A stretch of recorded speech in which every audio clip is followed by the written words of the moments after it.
KPCC president മാറേണ്ട സാഹചര്യമുണ്ടെന്ന് അഭിപ്രായമില്ല എന്ന് കെ മുരളീധരൻ. തീരുമാനം ഹൈക്കമാൻഡ് എടുക്കണം. ആന്റോ ആന്റണിക്ക് യോഗ്യതയുള്ളതുകൊണ്ടാണ് എം.പി ആയതെന്നും കെ മുരളീധരൻ പറഞ്ഞു.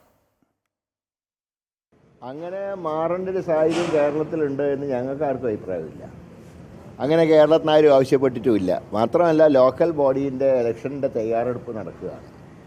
നിയമസഭാ ഇലക്ഷൻ്റെ തയ്യാറെടുപ്പ് നടക്കുന്നു. ഇങ്ങനെ സന്ദർഭത്തിൽ ഒരു മാറ്റത്തിൻ്റെ ആവശ്യമില്ല എന്നാണ് എന്നെപ്പോലുള്ള ഒരു അഭിപ്രായം. പക്ഷേ എല്ലാ കാര്യങ്ങളും ഫൈനൽ അതോറിറ്റി ഹൈക്കമാൻഡാണ്. ഹൈക്കമാൻഡിന് ഉചിതമായിട്ടുള്ള തീരുമാനം എടുക്കും. പക്ഷേ മൊത്തത്തിൽ പറയുന്നത് കാര്യം ആര് പ്രസിഡൻ്റ് ആക്കണം എന്നുള്ളത് ഹൈക്കമാൻഡ് തീരുമാനിച്ചോട്ടെ. പക്ഷേ കേരളത്തിലുള്ള കോൺഗ്രസ് പ്രവർത്തകർക്ക് പെട്ടെന്ന് മനസ്സിലാവുന്ന ഫോട്ടോ കണ്ടാൽ ആളെ തിരിച്ചറിയുന്ന വ്യക്തി വേണമെന്ന് മാത്രമേ ഉള്ളൂ. അല്ലല്ല, എല്ലാ തീരുമാനങ്ങളും ഹൈക്കമാൻഡ് എടുക്കട്ടെ. ആരെ വെച്ചാൽ ഞാൻ ഒരു വ്യക്തിയുടെ പേരൊന്നും ഞാൻ പറയുന്നില്ല. ഞാൻ പറഞ്ഞ മൊത്തത്തിലുള്ളൊരു ചിത്രം മാത്രമേ ഞാൻ പറഞ്ഞുള്ളൂ. എൻ്റെ അഭിപ്രായം മാറേണ്ടതില്ല എന്നാണ്. നിങ്ങൾ ഈ വ്യക്തികളെ ചൂണ്ടിക്കാണിച്ച് പറയണ്ട. പിന്നെ നാളെ ടൈറ്റിൽ കൊടുക്കാൻ കെ മുരളീധരൻ ആന്റോ ആന്റണിക്കെതിരെ എന്ന് പറയാനാണെങ്കിൽ അത് എൻ്റെ ചെലവിൽ വേണ്ട.